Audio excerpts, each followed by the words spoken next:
ನಮಸ್ಕಾರ ಎಲ್ಲ ಆತ್ಮ ಬಂಧುಗಳಿಗೆ. ನಾನು ನಿಖಿತಾ, ಶ್ರೀ ವೀರಭದ್ರೇಶ್ವರ ಪಿರಮಿಡ್ ಧ್ಯಾನ ಮಂದಿರ. ಡಿಯರ್ ಮಾಸ್ಟರ್ಸ್, ಇವತ್ತು ಬ್ರಹ್ಮರ್ಷಿ ಪಿತಾಮಹ ಡಾಕ್ಟರ್ ಸುಭಾಷ್ ಪತ್ರಿಜಿ ಗುರುಗಳು ತಿಳಿಸ್ಕೊಟ್ಟಿರುವಂತಹ ನವವಿಧ ಧರ್ಮಗಳ ಬಗ್ಗೆ ಈ ಸತ್ಸಂಗದಲ್ಲಿ ನಾವು ಮಾಹಿತಿಯನ್ನ ಪಡ್ಕೊಳ್ಳೋಣ.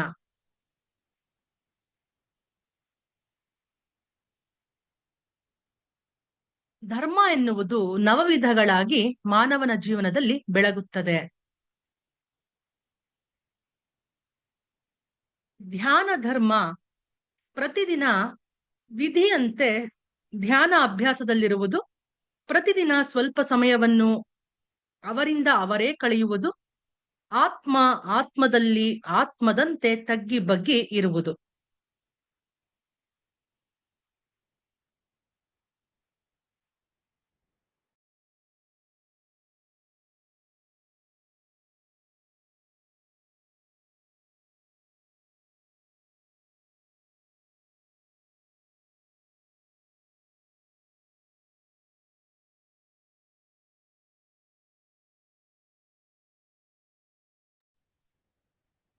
ಮೊದಲನೇದು ಧ್ಯಾನ ಧರ್ಮದ ಬಗ್ಗೆ ನಾವು ತಿಳ್ಕೊಂಡ್ವಿ ಮಾಸ್ಟರ್ಸ್. ಎರಡನೇದು ಅಹಿಂಸಾ ಧರ್ಮ. ಶಾಕಾಹಾರದಿಂದಲೇ ಮಾನವ ಕುಲವನ್ನ ಸಾಗಿಸುವುದು, ಭೌತಿಕವಾಗಿ ಯಾವ ಪ್ರಾಣಿಯನ್ನು ಸಹ ಹತ್ಯಾಚಾರ ಮಾಡದಿರುವುದು. ಮೂರನೇದು ಮಿತ್ರ ಧರ್ಮ. ಸಕಲ ಪ್ರಾಣಿಕೋಟಿ ಜೊತೆ ಸ್ನೇಹಶೀಲತೆಯಿಂದ ವರ್ತಿಸುವಂತದ್ದು. ಮುಂದೆ ನೆಕ್ಸ್ಟ್ ಅವ್ರು ಹೇಳ್ತಾ ಹೋಗ್ತಾರೆ ಕರುಣಾ ಧರ್ಮ. ದಯನೀಯ ಸ್ಥಿತಿಯಲ್ಲಿದ್ದ ಸಹ ಪ್ರಾಣಿಗಳಿಗೆ ಸಾಧ್ಯವಾದಷ್ಟು ಸಹಾಯ ಮಾಡುವುದು ಕರುಣಾ ಧರ್ಮ ಅಂತ ಅನ್ನಿಸ್ಕೊಳ್ಳುತ್ತೆ. ನೆಕ್ಸ್ಟ್ ಶಾಂತ ಧರ್ಮ. ಶಿರಡಿ ಸಾಯಿ ಬೋಧಿಸಿದ ಸಬೂರಿ, ಪಿರಮಿಡ್ ಜ್ಞಾನ ನವರತ್ನಗಳಲ್ಲಿನ ಸಹನೆ, ಇದು ಶಾಂತ ಧರ್ಮ. ನೆಕ್ಸ್ಟ್ ಆರೋಗ್ಯ ಧರ್ಮ. ಪಂಚಭೌತಿಕ ಶರೀರದ ಬಗ್ಗೆ ನಮ್ಮ ಜಾಗ್ರತೆ, ನಮ್ಮ ಕರ್ತವ್ಯ, ನಮ್ಮ ಶ್ರದ್ಧೆ. ಮಿತಾಹಾರ ಹಾಗೂ ನಿರಾಹಾರ ಇವುಗಳಿಗೆ ಸೂಕ್ತ ಸ್ಥಾನ ಕಲ್ಪಿಸುವುದು. ಸ್ವಾಧ್ಯಾಯ ಧರ್ಮ. ಬುದ್ಧಿಯನ್ನು ಇನ್ನೂ ಸ್ವಲ್ಪ ವಿಕಸಿಸುತ್ತಾ ಇನ್ನೂ ವಿಸ್ತಾರ ಮಾಡಿಕೊಳ್ಳುವ ಪ್ರಕ್ರಿಯೆ. ನೆಕ್ಸ್ಟ್ ವಿನಯ ಧರ್ಮ. ನಮಗಿಂತ ಆಯುಷ್ಯ ಬುದ್ಧಿ ಹೆಚ್ಚು ಇರುವವರ ಬಗ್ಗೆ ತಗ್ಗಿ ಬಗ್ಗಿ ನಡೆಯುವಂಥದ್ದು. ದಾನ ಧರ್ಮ. ನಮಗೆ ಅವಶ್ಯಕತೆ ಇರುವಷ್ಟು ನಮ್ಮ ಹತ್ತಿರ ಖಂಡಿತವಾಗಿ ಇಟ್ಟುಕೊಂಡು ನಮ್ಮ ಸ್ವಂತ ಅವಶ್ಯಕತೆಗೆ ಮೀರಿ ಇದ್ದ ಸಂಪತ್ತನ್ನ ಲೋಕ ಕಲ್ಯಾಣಕ್ಕಾಗಿ ಉಪಯೋಗಿಸುವುದು. ಇದಿಷ್ಟು ನವವಿಧ ಧರ್ಮಗಳು ಮಾಸ್ಟರ್ಸ್. ಆದರೆ ತನಗೆ ಅಲ್ಲದ ಧರ್ಮ ಎಷ್ಟಕ್ಕೂ ಕೆಲಸಕ್ಕೆ ಬಾರದು. ಪಾತ್ರವನ್ನು ತಿಳಿದು ದಾನ ಮಾಡಬೇಕು. ಅಪಾತ್ರ ದಾನ ಎಷ್ಟಕ್ಕೂ ಬರುವುದಿಲ್ಲ. ಅಪಾತ್ರ ದಾನ ಅಂದರೆ ಅದು ಬೂದಿಯಲ್ಲಿ ಹಾಕಿದ ಪನ್ನೀರಿನಂತೆ ಅಂತ ಪತ್ರಿಜಿ ಗುರುಗಳು ತಿಳಿಸ್ಕೊಟ್ಟಿದ್ದಾರೆ ಮಾಸ್ಟರ್ಸ್. ಎಷ್ಟು ಚೆನ್ನಾಗಿ ನವವಿಧ ಧರ್ಮಗಳ ಬಗ್ಗೆ ತಿಳಿಸ್ಕೊಟ್ಟಿದ್ದಾರೆ ಅಲ್ವಾ ಗುರುಗಳು. ಹಾಗೆ ಅವ್ರು ಹೇಳ್ತಾ ಹೋಗ್ತಾರೆ, ಧರ್ಮೋ ರಕ್ಷತಿ ರಕ್ಷಿತಃ. ಧರ್ಮೋ ರಕ್ಷತಿ ರಕ್ಷಿತಃ ಅಂತ ಎಲ್ಲರೂ ಕೇಳೇ ಇದೀವಿ ಅಲ್ವಾ. ಯಾರಾದರೆ ಧರ್ಮವನ್ನ ರಕ್ಷಿಸ್ತಾರೋ ಅವರಿಂದ ರಕ್ಷಿಸಲ್ಪಟ್ಟ ಧರ್ಮ ತಿರುಗಿ ಅವರನ್ನ ರಕ್ಷಿಸುತ್ತದೆ ಅನ್ನೋದು ಸತ್ಯ ಅಂತ ಪತ್ರಿ ಸರ್ ತಿಳಿಸ್ತಾ ಬರ್ತಾರೆ. ಪ್ರಪಂಚದಲ್ಲಿ ತರತರದ ಧರ್ಮಗಳಿವೆ. ಅವುಗಳನ್ನ ನಾವು ಸಮಗ್ರವಾಗಿ ತಿಳಿಯುತ್ತಾ ಸಂಪೂರ್ಣ ಅವಲೋಕನೆಯಿಂದ ಅವುಗಳನ್ನ ಆಚರಣೆ ಮಾಡ್ತಾ ಈ ಭೂಮಿ ಮೇಲೆ ನಮ್ಮ ಜೀವನಗಳನ್ನ ಬೆಳಗಿಸ್ಕೊಳ್ಬೇಕಾಗತ್ತೆ. ಜೀವನದಲ್ಲಿ ನಮಗೆ ಅಭ್ಯುದಯ ಬರ್ಬೇಕು ಅಂತ ಅಂದ್ರು, ನಾವು ಪ್ರಗತಿ ಪಥದಲ್ಲಿ ಇರಬೇಕು ಅಂತ ಅಂದ್ರು, ನಮಗೆ ಸುಖ, ಆನಂದ, ಮುಕ್ತಿ, ಮೋಕ್ಷ, ದುಃಖರಾಹಿತ್ಯ ಏನು ಬೇಕಾದ್ರೂ ಸರಿ, ತ್ರಿಕರಣ ಶುದ್ಧಿಯಾಗಿ ಧರ್ಮವನ್ನ ಆಚರಿಸುವುದು ಬಿಟ್ಟರೆ ನಮಗೆ ಬೇರೆ ಮಾರ್ಗ ಇಲ್ಲವೆಂದರೆ ಇಲ್ಲ. ಆದ್ದರಿಂದ ಇಷ್ಟಾಗಿ ನಮ್ಮ ಜೀವನದಲ್ಲಿ ಬೆರೆತು ಹೋಗಿರುವ ಧರ್ಮ ಅಂದ್ರೆ ಏನು ಅಂತ ನಾವು ತಿಳ್ಕೊಳ್ಬೇಕಾಗತ್ತೆ. ಧರ್ಮ ಅಂದ್ರೆ ಏನು? ಈ ಸೃಷ್ಟಿಯಲ್ಲಿ ಯಾವುದು ಸರಿಯಾದ್ದೋ ಅದನ್ನು ಧರ್ಮ ಎಂದು, ಯಾವುದು ಸರಿಯಾಗಿಲ್ಲವೋ ಅದನ್ನು ಅಧರ್ಮ ಅಂತ ಹೇಳ್ತೀವಿ. ನಾವು ಸರಿಯಾದದ್ದನ್ನೇ ಅಂದರೆ ಧರ್ಮವನ್ನೇ ಸದಾ ರಕ್ಷಿಸ್ತಾ ಇದ್ರೆ ನಮ್ಮಿಂದ ರಕ್ಷಿಸಲ್ಪಟ್ಟಂತಹ ಆ ಧರ್ಮವೇ ತಿರುಗಿ ನಮ್ಮನ್ನ ರಕ್ಷಿಸ್ತಾ ನಮ್ಮನ್ನ ಭಾಗ್ಯವಂತರನ್ನಾಗಿ ಮಾಡುತ್ತೆ ಮಾಸ್ಟರ್ಸ್. ಹಾಗಲ್ದೆ ಅಜ್ಞಾನದಿಂದ ನಾವು ಅಧರ್ಮವನ್ನ ಏನಾದ್ರೂ ರಕ್ಷಣೆ ಮಾಡ್ತಾ ಇದೀವಿ ಅಂತಂದ್ರೆ ನಮ್ಮಿಂದ ರಕ್ಷಿಸಲ್ಪಟ್ಟಂತಹ ಆ ಅಧರ್ಮವೇ ನಮ್ಮನ್ನು ಭಕ್ಷಿಸುತ್ತಾ ನಮ್ಮನ್ನು ಅಭಾಗ್ಯರ ಹಾಗೆ ಮಾಡಿ ದುಃಖ ಸಮುದ್ರದಲ್ಲಿ ಮುಳುಗಿಸುತ್ತೆ.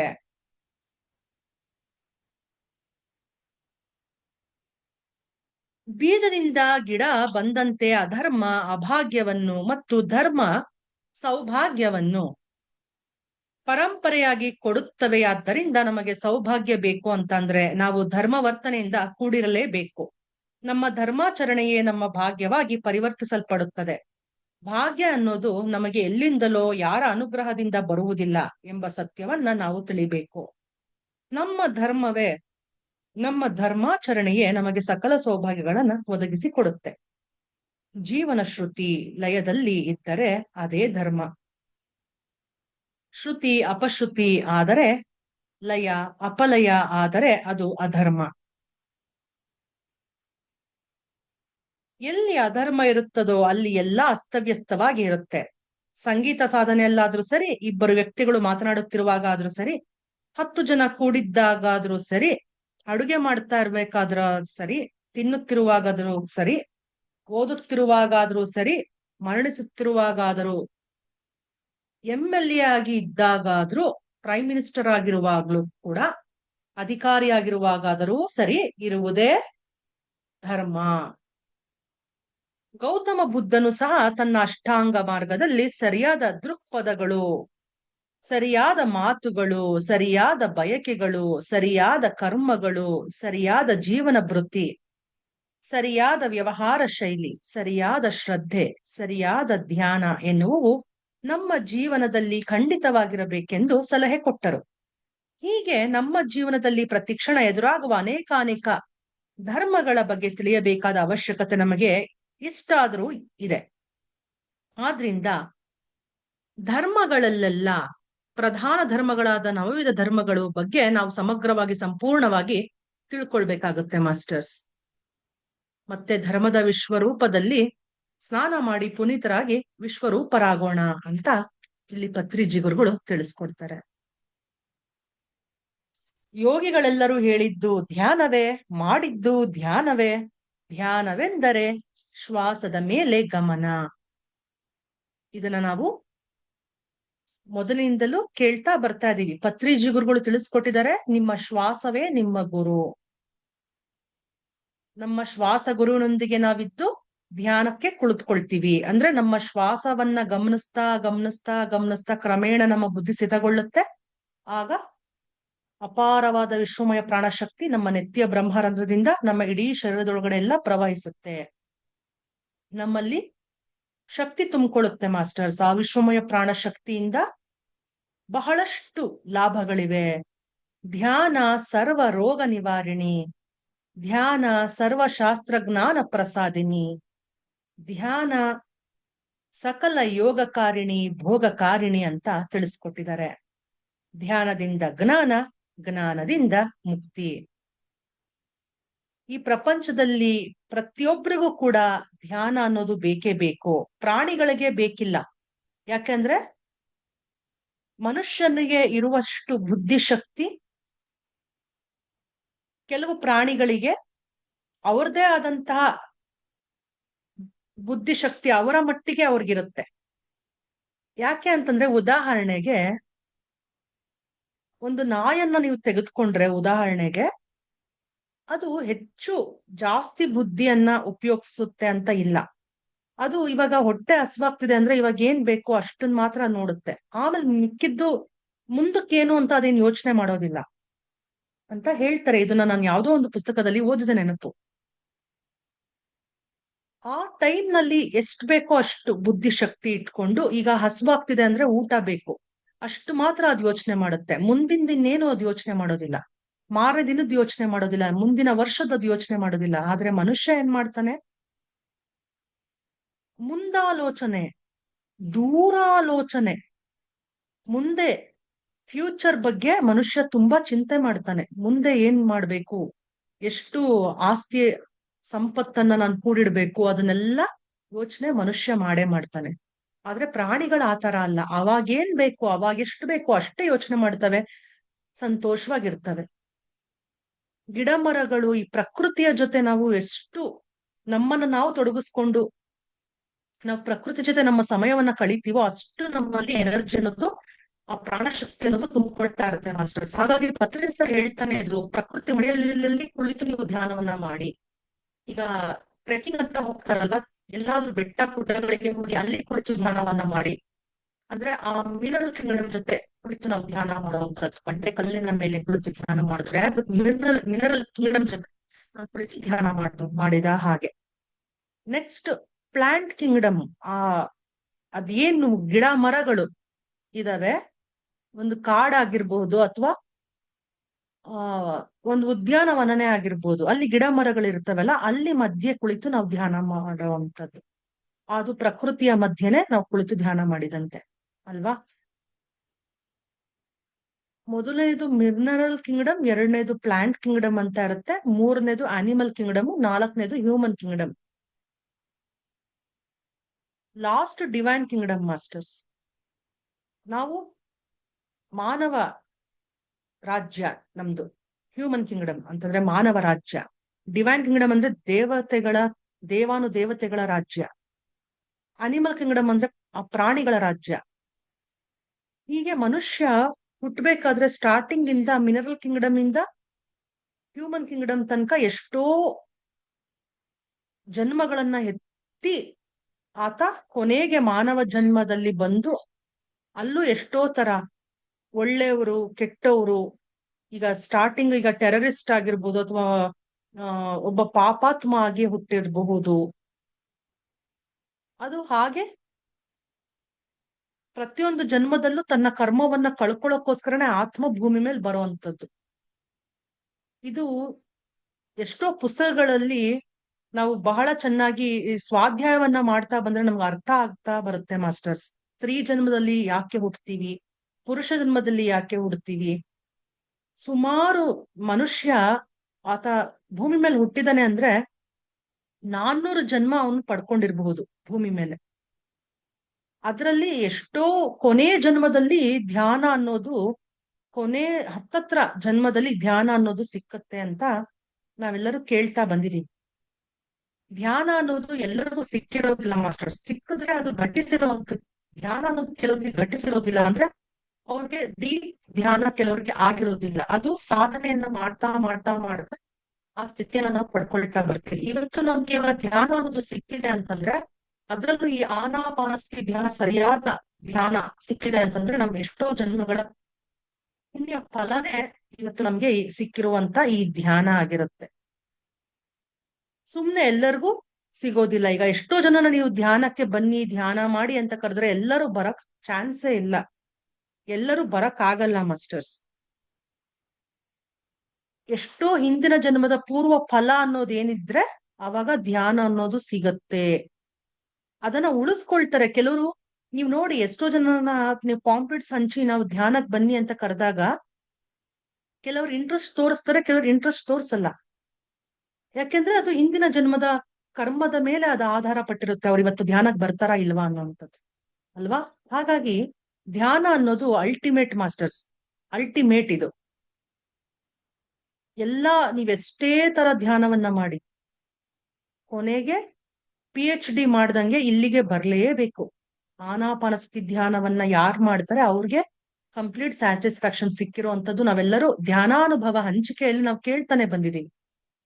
ಹಾಗಾಗಿ ಅನುದಿನವೂ ನಾವು ಧ್ಯಾನವನ್ನ ಮಾಡ್ತಾ, ಸ್ವಾಧ್ಯಾಯವನ್ನ ಮಾಡ್ತಾ, ಸಜ್ಜನ ಸಾಂಗತ್ಯವನ್ನ ಮಾಡ್ತಾ, ಯಾವಾಗ್ಲೂ ನಾವು ಪಾಸಿಟಿವ್ ಲೈಫ್ ನಲ್ಲಿ ನಮ್ಮನ್ನ ನಾವು ತೊಡಗಿಸ್ಕೊಳ್ತಾ ಈ ಭೂಮಿಯಲ್ಲಿ ನಮ್ಮ ಆತ್ಮವನ್ನ ಉನ್ನತಿಯ ಕಡೆಗೆ ತೆಗೆದುಕೊಳ್ತಾ ಬರೋಣ ಅಂತ ನಾನು ಈ ಮೂಲಕ ತಿಳಿಸ್ತೇನೆ ಮಾಸ್ಟರ್ಸ್. ಇವತ್ತಿನ ಸತ್ಸಂಗದಲ್ಲಿ ನಾವೆಲ್ಲರೂ ನಾವಿನ ಧರ್ಮದ ಬಗ್ಗೆ ತಿಳ್ಕೊಂಡಿದೀವಿ. ಎಲ್ಲರೂ ಒಂದು 10 ನಿಮಿಷಗಳ ಕಾಲ, 10-15 ನಿಮಿಷಗಳ ಕಾಲ ಧ್ಯಾನವನ್ನ ಮಾಡೋಣ. ಎಲ್ಲರೂ ಸುಖಸ್ಥಿರ ಆಸನದಲ್ಲಿ ಆರಾಮಾಗಿ ಕುಳಿತುಕೊಳ್ಳಿ ಮಾಸ್ಟರ್ಸ್. 2 ಕೈಗಳನ್ನ ಒಂದಕ್ಕೊಂದು ಜೋಡಿಸ್ಕೊಳ್ಳಿ, 2 ಕಾಲ್ಗಳನ್ನ ಕ್ರಾಸ್ ಮಾಡ್ಕೊಳ್ಳಿ.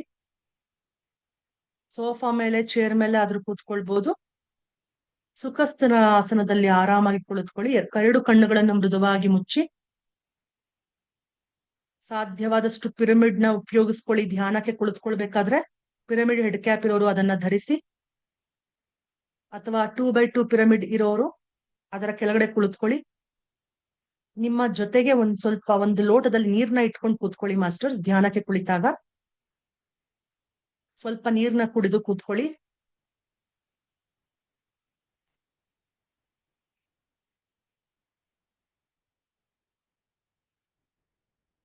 ಪ್ರಕೃತಿ ಸಹಜವಾಗಿ ನಡೆಯುತ್ತಿರುವ, ಒಳ ಬರುತ್ತಿರುವ ಉಸಿರು, ಹೊರ ಹೋಗುತ್ತಿರುವ ಉಸಿರಾಟದ ಮೇಲೆ ಗಮನ ಇರಿಸಿ masters.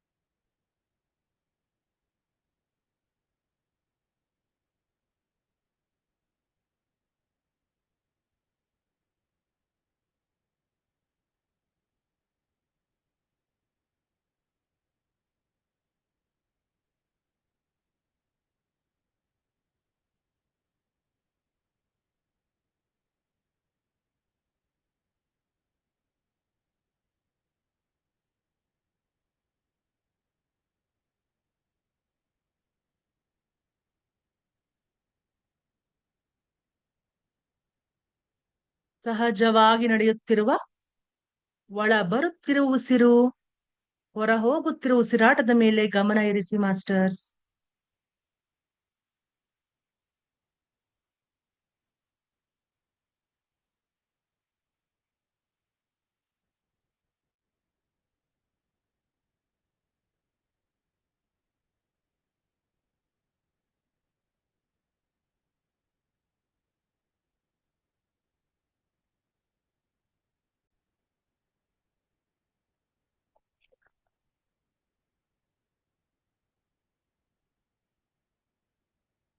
Be with your breath and ignore all your thoughts. ಶ್ವಾಸವೇ ನೀವಾಗಿರಿ ಮಾಸ್ಟರ್ಸ್. ಶಾಂತವಾಗಿರಿ.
ಶ್ವಾಸದ ಶ್ವಾಸವನ್ನ ಗಮನಿಸಿ ಮಾಸ್ಟರ್ಸ್. ಉಸಿರು ಒಳಗಡೆ ಬರ್ತಾ ಇದೆ, ಹೊರಗಡೆ ಹೋಗ್ತಾ ಇದೆ.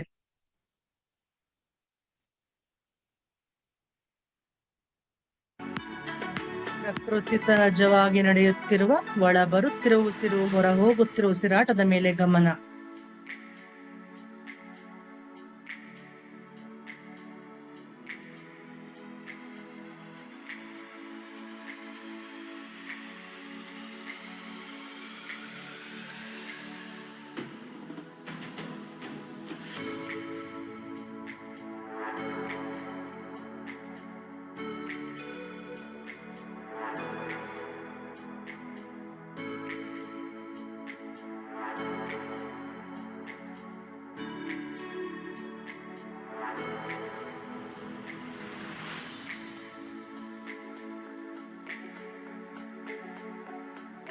ಕೊನೆಯ 5 ನಿಮಿಷಗಳು masters. Be with your breath.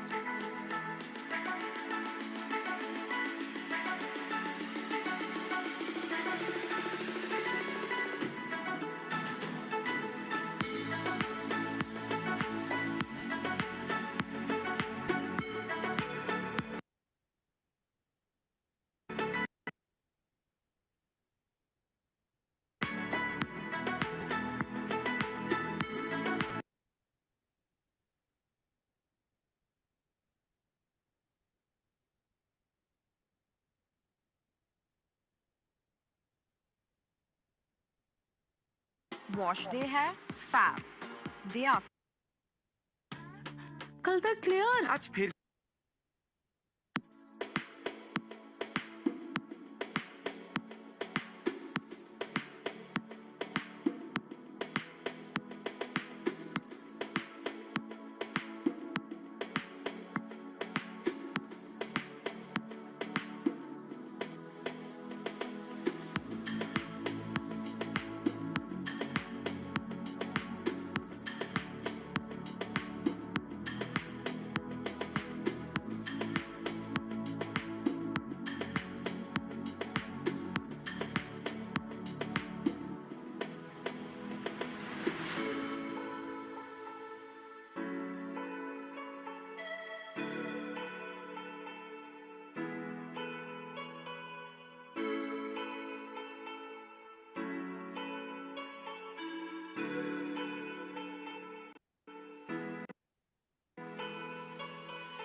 Masters D Vicky ಹೋಗ್ತಾರೆ. ಕೊನೆಯ 2 ನಿಮಿಷಗಳು.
ನಿಧಾನವಾಗಿ ನಿಮ್ಮ 2 ಕೈಗಳನ್ನ ಬಿಡಿಸ್ಕೊಳ್ತಾ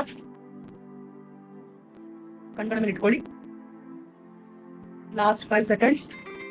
5 4 3 2 1 0. ರಿಲ್ಯಾಕ್ಸ್. ಈಗ ನಿಧಾನವಾಗಿ ನಿಮ್ಮ ಎರಡು ಕೈಗಳನ್ನು ತೆಗೆಯುತ್ತಾ ಕಣ್ಣುಗಳನ್ನು ನಿಧಾನವಾಗಿ ತೆರೆಯುತ್ತಾ ನಿಮ್ಮ ಅಂಗೈಗಳನ್ನೇ ನೋಡ್ಕೊಳ್ಳಿ ಮಾಸ್ಟರ್ಸ್.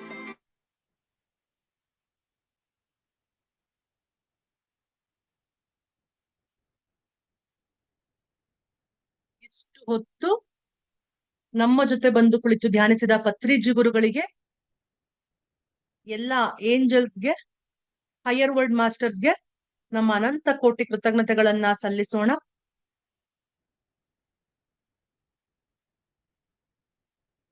ಚಪ್ಪಾಳೆಗಳ ಮೂಲಕ ನಾವೆಲ್ಲರೂ ಅವ್ರಿಗೆ ಥ್ಯಾಂಕ್ಸ್ ಹೇಳೋಣ ಮಾಸ್ಟರ್ಸ್.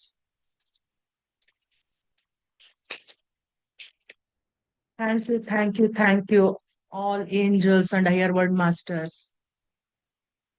ಜೈ ಹೋ ಪತ್ರಿಜಿ, ಜೈ ಹೋ ಪತ್ರಿಜಿ, ಜೈ ಹೋ ಪತ್ರಿಜಿ. ಮತ್ತೆ ಮುಂದಿನ ಕ್ಲಾಸ್ ನಲ್ಲಿ ಎಲ್ಲರೂ ಮತ್ತೆ ಭೇಟಿ ಆಗೋಣ ಮಾಸ್ಟರ್ಸ್. ಎಲ್ಲರಿಗೂ ನಮಸ್ಕಾರಗಳು, ಧನ್ಯವಾದಗಳು.